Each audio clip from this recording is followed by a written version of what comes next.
So let's talk about silver for a change. Now, everyone knows that the silver market is very volatile. It goes up, it goes down, it goes sideways. Who knows which way it's going to go next. But I'm going to tell you that after any sort of recession,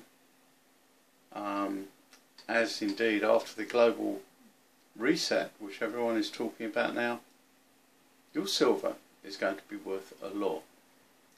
And here's why.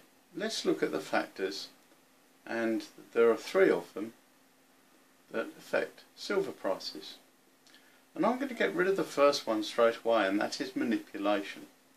Yes, manipulation goes on in silver just as it does in gold. However, fortunately, they can't manipulate the silver price so much. Why is that? Because most of the silver market is physical metal. It's not bits of paper. And the only way they can really manipulate a commodity is if there's an awful lot of paper. Such as in the gold market, where something like 400 times the amount of real gold is actually traded.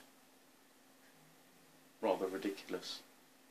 But with silver they can't do that because there's not many paper silver futures as such. There's nothing like GLD, which is immense, for example.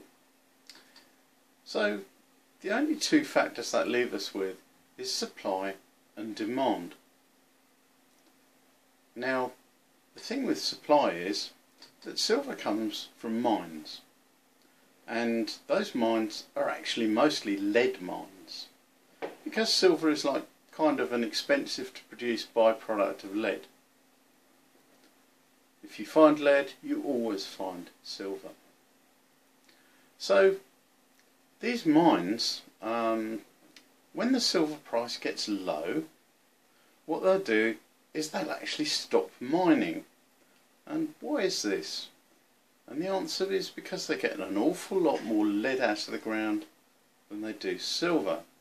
And they're quite happy to go on and live on this great big lead stockpile and mothball the mine and maybe even close it down for a while completely.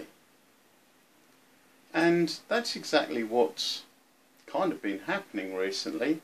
The silver price has been so low, it's been so near the cost of production that a lot of these mines are being mothballed at the moment.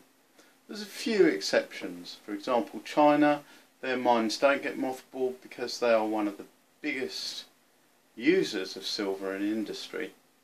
However, all of the Western mines, certainly a lot of them, are in mothballs at the moment. So what's the problem with this? Well, the problem with this is that you can't just flip a switch and turn the mine back on into production again. You have all sorts of safety issues. You have to do a full inspection, you have to pump out any water that's in there, and you have to get a special certificate from the Mine Safety Authority, or whatever the equivalent is in the country you're operating on, before you can actually send all your workers down in the mine. Oh, and that's another thing, workers. If the mine's been mothballed for quite a while, where have your workers gone? You've got to recruit and train more workers. So the average length of time it takes to get a mothballed mine up and running is around about 4 months.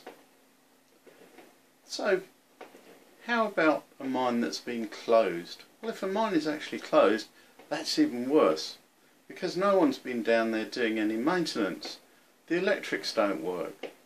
Who knows if all the propping and the safety structures are still sound. And of course, nobody knows what the hell is down there, because all of your employees have gone.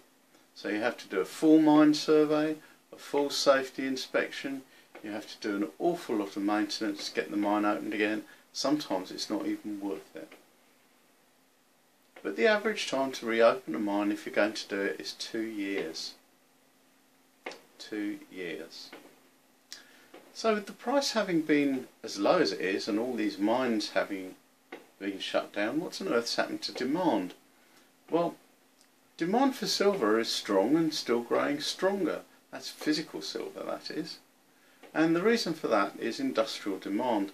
And there's a lot more of it now, because as electronics pick up, there's more and more uses for silver. I mean, I myself, I used to work for a smallish electronics company. We used to buy something like 500 kilos of silver in a year. And like most of these companies, we didn't actually wait until we ran out. We waited until the price was low. So we always used to try and buy at the shortest possible price, which only makes sense because you want to make a good profit. Now, the problem with this is sometimes you get yourself backed into a corner. If the price hasn't gone down, it comes a point where you've got to buy it anyway, and you've got to buy it regardless of price. And there were times when we could see that even our small purchases, only about half a ton of silver, was actually making a small impact on the market. And the price would go up and stay up for a couple of days and then slowly go back down to where it was. Now, some of these electronics companies, such as the ones in China that make mobile phones, they actually use hundreds of tons a year of silver, not half a ton of silver, and a lot of their silver comes from their own mines, but a lot of it doesn't. So here's what's happening. At the moment we're in the grip of a long, slow recession. There's possibly going to be a crash at the end of it. Mines have been mothballed, some of the mothballed mines have been closed, and it's going to take a couple of years to get them back online again. Now, as soon as the markets take off and the demand for electronic products shoots up into the stratosphere, everyone is going to want silver to actually fulfill their production orders. Now, where's that silver going to come from? Well, if a lot of mines have been mothballed, there's going to be a shortage of silver for at least 2 years. So you can figure that into calculations, and in that sort of situation the price of silver is going to skyrocket. That's why I'm saying if you've got silver, hang on to it even though the price is low, and while the price is low, if you know what's good for you, buy some more. Well, I hope you found this useful and entertaining, and if you have, please like, share and subscribe. Thanks very much. Well, you could subscribe to Arduinotronic, or just go jump in a lake.